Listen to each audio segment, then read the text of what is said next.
bienvenue sur ce cours. Donc, voici un cours très capital si on veut bien faire les maths, et surtout au collège. Donc ça, c'est un des chapitres clés des mathématiques. Alors, on va faire le calcul sur les nombres relatifs.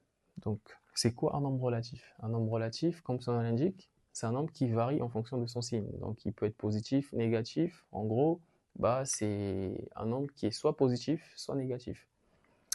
Alors, comment faire le calcul justement quand on a deux nombres qui n'ont pas le même signe? On va voir au cas par cas. Si j'ai un nombre positif suivi d'un nombre positif, l'opération qui s'effectue, c'est l'addition.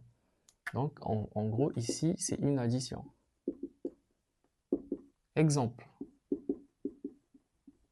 Si j'ai un nombre positif, 10, suivi donc plus 7, donc ça donnera 17. Ok?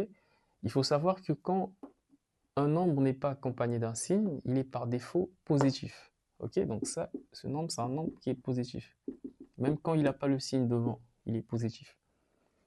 Ensuite, lorsque nous avons un nombre positif, donc suivi d'un nombre négatif, l'opération qui s'effectue ici, c'est la soustraction. Donc, nous allons voir, exemple, donc là on prend 10, positif, suivi d'un nombre négatif. Donc là, nous allons faire la soustraction de 10 et 7. Attention, on prendra le résultat du signe ici sera du plus grand. Ok? Entre 10 et 7, on prendra le signe du plus grand. Déjà, il faut savoir que le résultat est forcément positif parce que 10 est plus grand que 7. Mais attention, l'opération à faire ici, c'est la soustraction. Donc on aura 10 moins 7, ça va faire 3. Donc plus 3. Pareil pour ici, on aurait pu écrire plus 17, mais quand on n'a pas de signe associé à un nombre, c'est par défaut positif.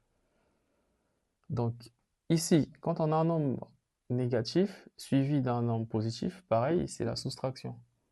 L'opération à faire est la soustraction. Exemple. Donc je vais prendre moins 10 suivi de plus 7.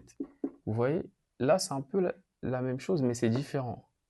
Pourquoi c'est différent? Parce qu'ici, on voit que le résultat du signe, le signe du résultat sera négatif. Pourquoi? Parce que le signe du plus grand, ici, est négatif. 10 est plus grand que 7. Donc, forcément, ce résultat est négatif.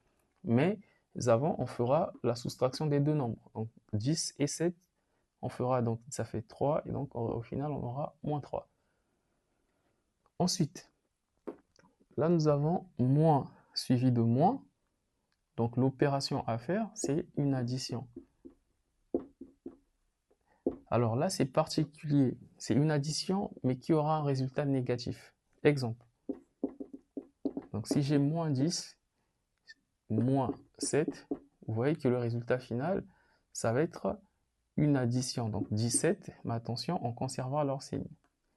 Donc moins 17.